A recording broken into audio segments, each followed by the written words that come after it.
Assalamualaikum warahmatullahi wabarakatuh. Selamat siang. Izin untuk lembar jawaban ujian akhir semester dalam semester ganjil tahun ajaran 2003 atau 2004. Mata kuliah Manajemen Operasional 1. Kelas MJ 301, Prodi Manajemen PJJ S1. Nama mahasiswa Sulaiman, NIM 230201020016. Dosen Bu Pustika Yuning Puri, SE titik M titik SI titik M. Lanjut.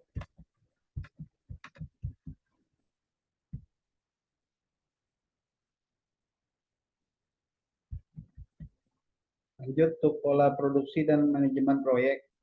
Pola produksi dan manajemen proyek merujuk kepada kerangka kerja atau pendekatan yang digunakan dalam proses produksi atau pelaksanaan proyek untuk mencapai tujuan tertentu secara efisien dan efektif. Ini melibatkan serangkaian langkah atau metode yang digunakan untuk merencanakan, mengorganisasi, mengarahkan, dan mengontrol sumber daya serta aktivitas yang terlibat dalam produksi atau proyek. Lanjut, contoh pola produksi yang umum adalah pola aliran kerja atau workflow pattern.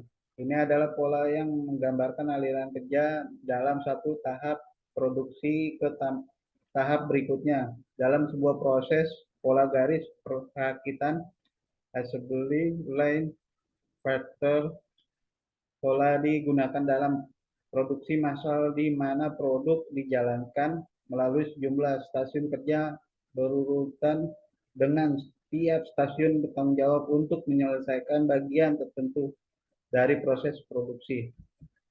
Lanjut, produksi mobil di pabrik otomotif. Pola batch pattern. Dalam pola ini produksi dilakukan dalam batch D adalah secara bersamaan sebelum dipindahkan ke tahap berikutnya. Contoh adalah produksi farmasi di mana obat-obatan diproduksi dalam batch tertentu sebelum dikemas dan didistribusikan.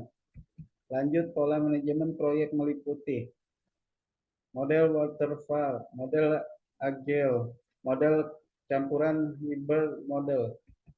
Lanjut, model waterfall, model air terjun, pendekatan linear di mana proyek dibagi menjadi serangkaian tahapan dimulai dari perencanaan, analisis, desain, implementasi, penguji, dan pemeliharaan. Lanjut, model agile. Pendekatan ini menekan fleksibilitas, kolaborasi tim, dan adaptasi terhadap perubahan. Proyek dibagi menjadi iterasi pendek yang disebut sprint, di mana tim bekerja secara struktur untuk menghasilkan deliverables yang dapat diuji dan disesuaikan dengan perubahan kebutuhan. Lanjut, model campuran hybrid model, kombinasi dari pendekatan waterfall dan agile, di mana proyek dibagi menjadi tahapan tetapi memungkinkan adaptasi dan iterasi tergantung pada kebutuhan dan kompleksitas proyek. Lanjut, pola produksi dan manajemen proyek meliputi berbagai metode dan pendekatan yang digunakan untuk mengatur dan mengelola proses produksi atau pelaksanaan proyek. Lanjut, pola produksi, pola aliran kerja atau workflow pattern, pola garis perakitan, assembly line pattern, pola batch pattern, pola produksi custom produksi pattern, pola produksi massal, mass production pattern, pola produksi fleksibel production pattern, pola produksi lean production pattern. Lanjut, yang saya sampaikan, terima kasih sebelumnya sudah mengerjakan tugas UAS. Wassalamualaikum warahmatullahi wabarakatuh.